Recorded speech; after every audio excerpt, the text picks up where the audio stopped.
I would like to make a statement. On Saturday evening, I announced a new policy with regard to ICAC operations. I did so in the following terms. All concerned may take it that as from now, the ICAC will not normally act on complaints or evidence relating to offences committed before 1st January 1977, except in relation to persons who have already been interviewed, persons against whom warrants have been issued, and persons now outside Hong Kong. I accept persons who have already been interviewed because I do not think that anyone would accept that law enforcement operations, whether by the police or by the ICAC, should be halted by extra legal action. I say will not normally act because occasionally an offence may come to light which is so heinous that it would be unthinkable not to act, and the public would not tolerate failure to act. But in any such case, I will be consulted first. This, of course, applied to the members of all public services and to the public, and not just to the police force. Our object has always been to cleanse the public service and to continue prosecutions for past offences until acceptable standards had been achieved. We had never envisaged prosecuting everybody who had ever committed any offence.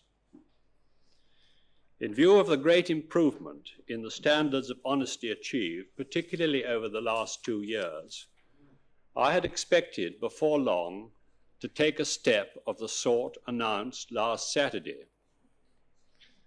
This would make it possible to concentrate on maintaining standards for the future rather than to continue to impress the need for honesty by prosecuting people for offences committed in the past, and thus turn over a new leaf in the history of the public services. However, in the circumstances that had arisen, I judged that this relief should be granted immediately. Apart from these exceptions, it has removed all cause for fear from all who keep straight.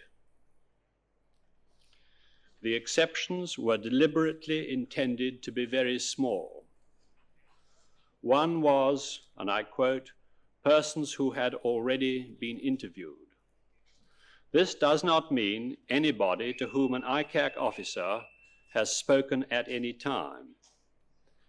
It means only persons who have been interviewed by an ICAC officer, whether or not following arrest, and to whom, during that interview, allegations had been made that they had committed an offence. The number of such people is small, probably not more than 200 within a force of 20,000. Another exception was an offence committed before this year, which came to light and was so heinous that it would be unthinkable not to act. To ensure that in no circumstances would this exception be used to undermine my general intention, I stated that if there was such a case, it would have to be referred to me, and this made clear that I expected the number of cases to be negligible, and in fact none is known at this moment. Other exceptions related to the obvious cases of persons for whom warrants have been issued or persons now outside Hong Kong. Although there was nothing in this statement that would inhibit ICAC from ensuring that the improvement achieved will be maintained, or that suggested that our determination to maintain a clean public service was abandoned or diminished, I think its timing and its content came as a shock to the public. Although the reasons for it have been sympathetically understood, many were worried that it had been made at all or that it went too far. But certainly no one has suggested that it should have gone further. Quite the contrary. My statement has been under consideration by the different associations of the police force. Honourable members and the public will be concerned to learn that informally it was suggested that it did not go far enough, that pressure should be maintained on the administration by demonstrations and progressive refusal of law enforcement until all current interviews, charges, and court proceedings now in course were dropped. I have no doubt that these ideas were propagated by the less than 1% who, under the exceptions I have mentioned, remain in fear of prosecution. And insofar as they are supported by others, it is because of a mistaken sense of temporary euphoria or solidarity. I assure them it is time, very soberly, to consider their position. It is for the police to answer to lawful authority and to enforce it, not to answer to a small, self-interested group.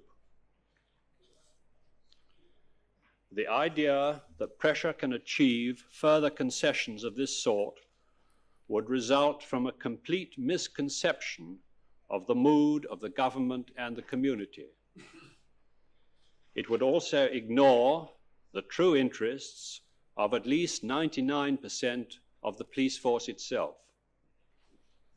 Needless to say, it totally ignores the true interests of Hong Kong, where the enforcement of law and order and the achievement of acceptable standards of honesty have made such strides in recent years. Concessions to such demands under pressure would invite pressure on other issues.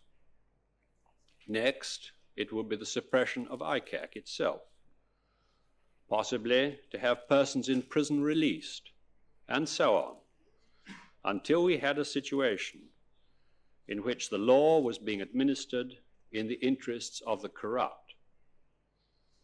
I know this is not what most of the force and their families want, but this is where they would be led if the government were to give any further ground. To do so would yield to anarchy, and to anarchy there can be no concession. I am confident in this. I am speaking for the entire community, young and old, rich and poor. I hope that wiser counsels will now prevail, but it is as well that all should realize now, before irrevocable action is taken, that we cannot accept that policemen who do not accept lawful authority, or who support others in not doing so, or continue to dominate lawful authority by means of pressures, should remain in the force and be paid by the public. In present circumstances, powers available are too slow and ponderous. Honourable members will therefore be invited this afternoon to amend the police force ordinance to grant powers of summary dismissal. I very much hope it will not be necessary to use these powers.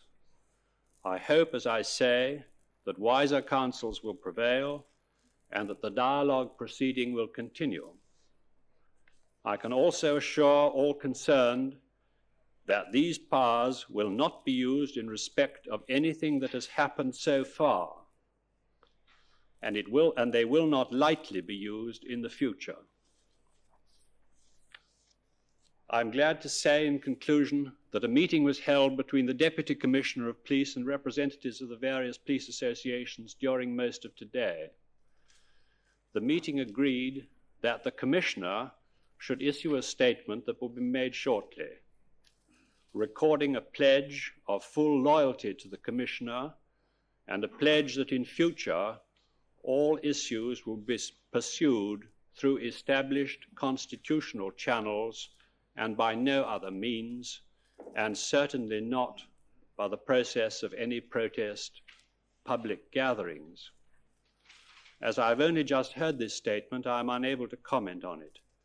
but I feel it right that honourable members should know of it before passing to the bill before them. I still think that the powers that the amendment will confer are desirable, though the outcome of this meeting does offer additional hope that they will not need to be used. Thank you.